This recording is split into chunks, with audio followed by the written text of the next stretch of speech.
कब तक है जिंदगानी, नहीं कुछ खबर है। एक महामारी से जूझ रहा सारा शहर है। जिनके शब्दों से मिलती थी सारे देश को ताकत, उस शहंशाह पर मंडरा रहा अब मौत का कहर है। उस शहंशाह पर मंडरा रहा अब मौत का कहर है।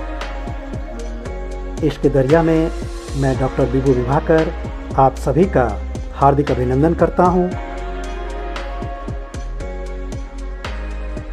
प्यारे दोस्तों, आज मैं किसी स्त्री पुरुष इश्क की या किसी और इश्क की बात नहीं कर रहा हूँ। मैं बात कर रहा हूँ उस इश्क की जिससे सारा देश प्यार करता है।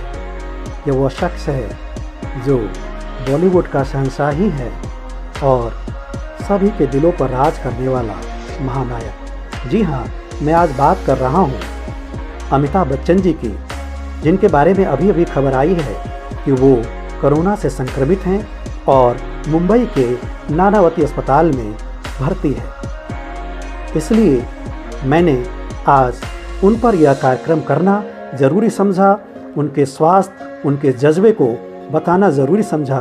तो आज मैं उनसे जुड़ी महत्वपूर्ण खबरें मैं इस चैनल में देने जा रहा हूं। लेकिन उससे पहले आपसे निवेदन होगा कि आप इस चैनल को सब्सक्राइब ज़रूर कर लें, ताकि अन्य सेलिब्रिटीज़ से जुड़ी या अन्य व्यक्तियों से जुड़ी अन्य महत्वपूर्ण खबरें आपको तुरंत मिलती रहे। सबसे पहले आप इस चैनल को सब्सक्राइब कर लें। प्यारे दोस्तों, यह साल बॉलीवुड के लिए काफ़ी दुखद साल रहा है। हम पिछले 2-3 महीनों में एक से एक सितारों को खोते जा रहे हैं। पहले इरफान खान साहब, ऋषि कपूर साहब, उसके बाद सुशांत सिंह राजपूत, वाजिद खान, सरोज खान, ऐसे हमने सितारों को खो दिया है। हर सितारों की मौत पर अमिताभ बच्चन का ट्वीट ज़रूर आता था, जो उनके परिवार वालों के साथ साथ पूरे देश को, उन सितारों के प्रशंसकों को निश्चय ही एक सुकून का माहौल दिया करता था, सांत्वना देता था, ढांढस देता था। अमिताभ देश के हर सुख दुख में, हर छोटी मोटी घटनाओं में साझेदार रहे हैं और अपना सुख दुख देश के सुख दुख के साथ और देश का सुख दुख अपने सुख दुख के साथ बांटते आए हैं। आज जैसे ही रात शनिवार 10:52 पर जैसे ही इनके का ट्वीट आया, पढ़कर सभी लोग हैरान हो गए। ट्वीट पर उन्होंने लिखा था कि मैं कोरोना संक्रमित हो गया हूं, अस्पताल में भर्ती हो गया हूं। अस्पताल वाले अधिकारी जानकारी दे रहे हैं, परिवार और स्टाफ के सदस्यों का टेस्ट कराया गया है, जिसके रिपोर्ट का इंतजार है।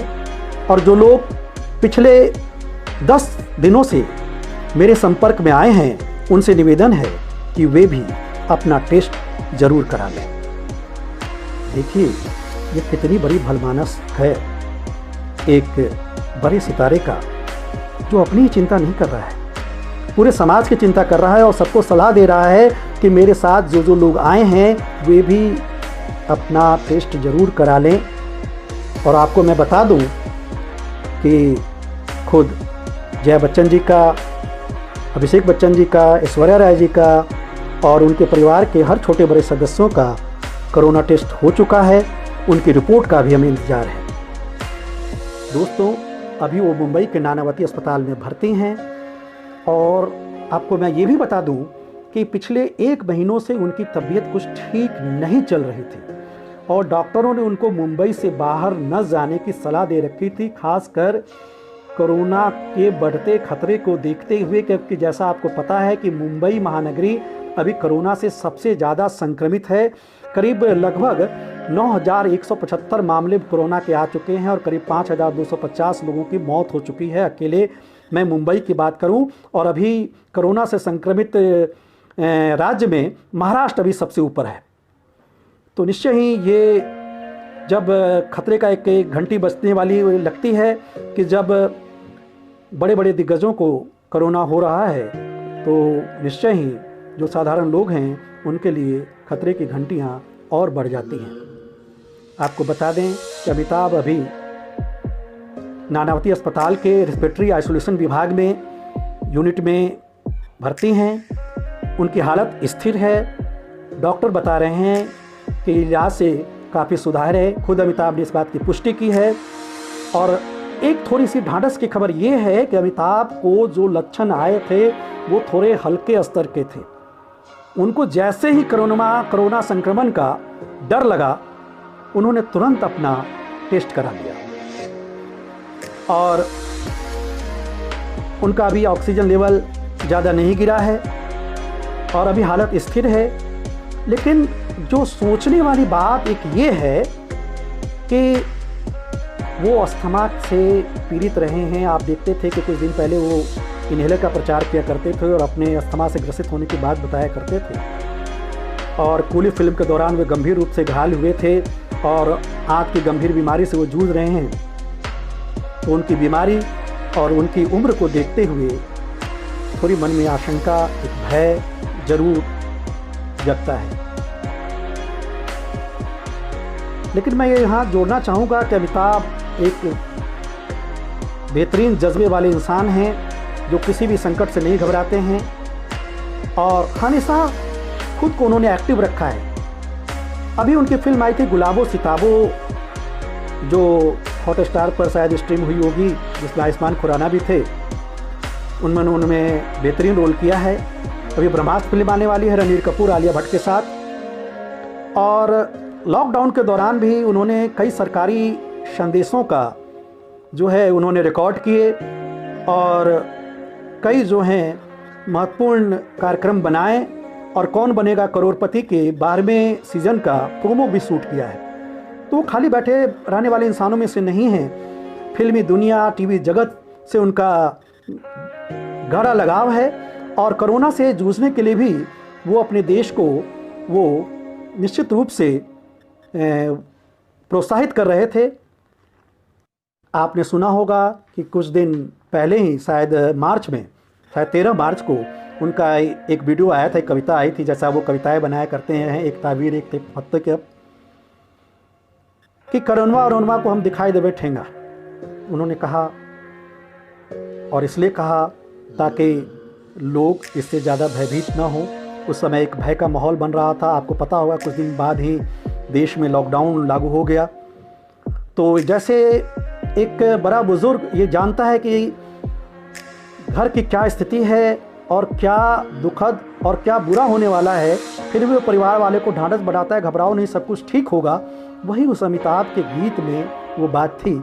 ऐसा नहीं है कि वो इस प्रकार की बात कह रहे हों और कोरोना को हल्के अंदाज में ले रहे हों, लेकिन जो व्यक्ति खुद कोरोना से लड़ने की शक्ति देता है, ताकत देता है, बात करता है, वो व्यक्ति अचानक कोरोना से संक्रमित हो जाता है तो व्यक्ति ज़रूर घबरा जाता है, मन में आशंका के कई बीज उठने लगते हैं। और इसलिए मैंने ये कार्यक्रम करना ज़रूरी समझा। आज मैं कोई ये शायरी की बात नहीं कर रहा हूँ, कोई कविताओं की बात नहीं कर रहा हूँ, कोई इश्क विश्क की बात नहीं कर रहा हूँ। मैं सिर्फ उस इश्क की बात कर रहा हूँ जिससे सारा देश इश्क करता है। दोस्तों, अभी कुछ देर पहले अभिषेक बच्चन जी की भी रिपोर्ट पॉजिटिव आई है। उन्होंने भी ट्वीट करके जानकारी दी है और ये कहा है कि उनके परिवार के अन्य सदस्यों का भी टेस्ट हुआ है। उम्मीद है कि वो ज़्यादा संक्रमित नहीं हुए होंगे और उन्होंने कहा है कि आप लोग धैर्य रखें, शांति बनाए रखें और हम लोगों के लिए दुआ करें। और आपको बता दें कि राहत की खबर ये है कि अभिषेक बच्चन जी में कोरोना के जो लक्षण हैं वो काफ़ी हल्के हैं और अभी घबराने की ज़रूरत नहीं लग रही है, खासकर अभिषेक बच्चन जी के लिए। फिर भी अमिताभ बच्चन जी के लिए अभी निश्चित रूप से हमें अधिक दुआओं की ज़रूरत है कि वो जल्द से जल्द स्वस्थ हो जाएं। लेकिन आप सभी जानते हैं कि अमिताभ पर हम सभी की दुआओं का, पूरे देशवासियों की दुआओं का, उनके प्रशंसकों की दुआओं का खासा असर होता है। जब कूली फिल्म के दौरान जब बुरी तरह घायल हुए थे और डॉक्टरों ने एक प्रकार का जवाब दे रखा था, तो उस गंभीर बीमारी में भी दर्शकों की दुआओं ने, हम सबों की दुआओं ने उनकी जो है जीवन को बढ़ाया था। अभी भी हम उम्मीद करते हैं कि हम लोगों की दुआओं से वे जल्द से जल्द स्वस्थ होकर आएंगे, हमारे परिवार के बीच में रहेंगे। हम उनसे जुड़ी हुई हर खबर आपको पल पल देते रहेंगे और कई ऐसी खबरों के बारे में भी बताएंगे जो शायद आपको दूसरे चैनलों पर सुनने को न मिले। लेकिन उसके पहले मैंने जैसा पहले कहा, आप चैनल को सब्सक्राइब ज़रूर करें बेल आइकन दबाकर, ताकि आपको समय रहते ही इससे संबंधित नोटिफिकेशन मिल जाए। और मैं आपको बता दूं कि अमिताभ के स्वास्थ्य के लिए अभी से ही देश भर में दुआओं का दौर, पूजा पाठ का दौर शुरू हो गया है। कई बड़े बड़े राजनेताओं ने उनके जल्द ठीक होने की कामना की है। मध्य प्रदेश के मुख्यमंत्री शिवराज सिंह चौहान जी का भी ट्वीट आया था, और फडणवीस साहब का महाराष्ट्र से भी अभी ट्वीट आया था। इसके अलावे कई बड़े बड़े नेताओं ने उनके जल्द स्वास्थ्य लाभ की कामना की है। और मैं भी आप लोगों से ये निवेदन करता हूँ कि जहाँ तक हो सके इस महानायक के स्वास्थ्य के लिए कामना करें। और अंत में मैं 2 शेर पढ़ना चाहूँगा कि एक अजीब आशंका का माहौल है हवाओं में, एक अजीब आशंका का माहौल है हवाओं में, पर एक बिजली भी छिपी होती है घटाओं में। एक अजीब आशंका का माहौल है हवाओं में, पर एक बिजली भी छिपी होती है घटाओं में। दुख के बादल छटेंगे ज़रूर मगर, दुख के बादल छटेंगे ज़रूर मगर, बड़ा असर है आप सबकी दुआओं में, बड़ा असर है आप सबकी दुआओं में। तो दर्शकों, प्लीज़ उनके लिए जल्द से जल्द दुआ कीजिए, और उनके स्वास्थ्य से जुड़ी मैं जानकारी आपको देता रहूँगा। मैं फिर मिलूँगा इसके दरिया डॉक्टर विभू दिवाकर के अगले शो में। संभव है कि मैं जल्द से जल्द इस विषय पर आपके साथ लाइव करूं। तब तक के लिए आप इंतजार करिए। धन्यवाद। अलविदा।